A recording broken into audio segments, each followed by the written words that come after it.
You are watching Sneaky Mode. Remain calm and seated and enjoy the video.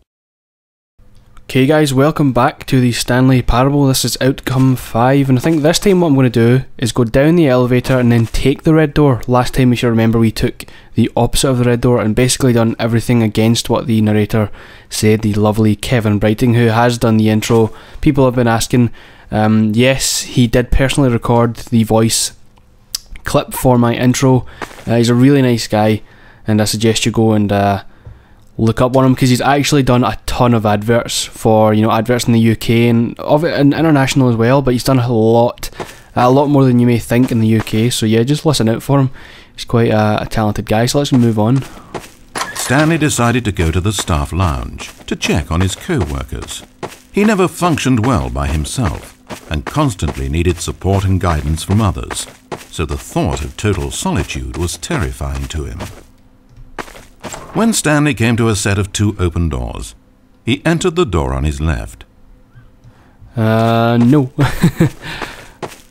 This was not the correct way to the employee lounge, and Stanley knew it perfectly well. So he turned left at the first open door and walked back in the right direction. And then he didn't. Stanley was so bad at following directions, it's incredible he wasn't fired years ago. Maybe this is why everyone had left. No one wanted to be around someone as bad at listening as him. And since he was walking into the middle of nowhere and thus ruining the entire story, Stanley decided that he would punish himself. So when he came to the elevator and the doors opened, he stepped inside and pushed the button to go up. And this is where we're going to diverge. Actually, no, it isn't. I'm going to go down first and then we'll diverge. Oh, Stanley. You really aren't going anywhere, and I don't say that deceitfully. I truthfully mean that there isn't a story down here. The story was back up where I told you to go in the first place. Right now, you're just running around looking at empty halls. And frankly, that's perhaps even more infuriating for me. So why don't you throw me a bone, give me a chance, and just let me tell the story I want to tell, I keep laughing every time he says something. I love the narrator in this game. I love the attitude from him. But anyway, let's move on. Now in here, last time, before I go in, I'm just going to say, last time we chose the blue door and disobeyed. From here, we're actually going to do what he says and see what happens, so let's check it out. Now listen carefully, this is important. Stanley walked through the red door. Okay. Oh wow. Good. Now, if you don't mind, there's something I'd like to show you. But to do that, I think it would be best for us to start from the beginning. This is a very sad story about the death of a man named Stanley. Stanley worked for a company in a big building where he was employee number 427. His job pushing buttons demanded little of him, so there was not much of himself to give, and in this way, Stanley's job felt less and less like his every day.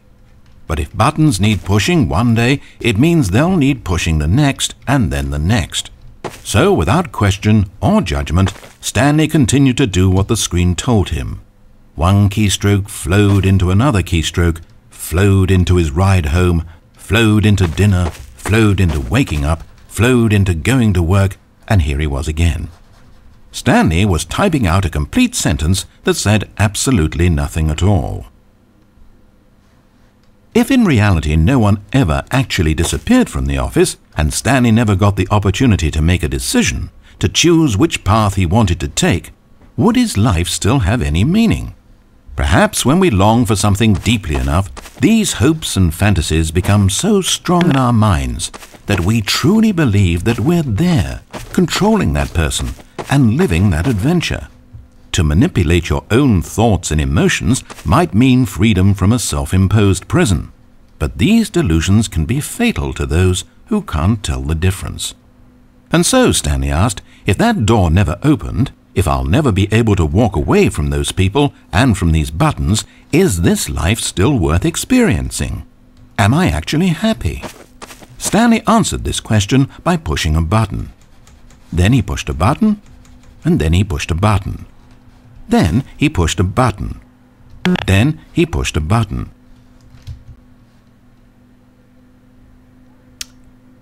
Wow. So that's an interesting ending. I guess that's just like a little monologue he has to go through. Well, that was again another very interesting ending to the Stanley Parable. I think we have a couple more, so I'm going to go back and actually find out which ones I need to do. But if you enjoyed this, guys, let me know in the comments, and I will see you next time.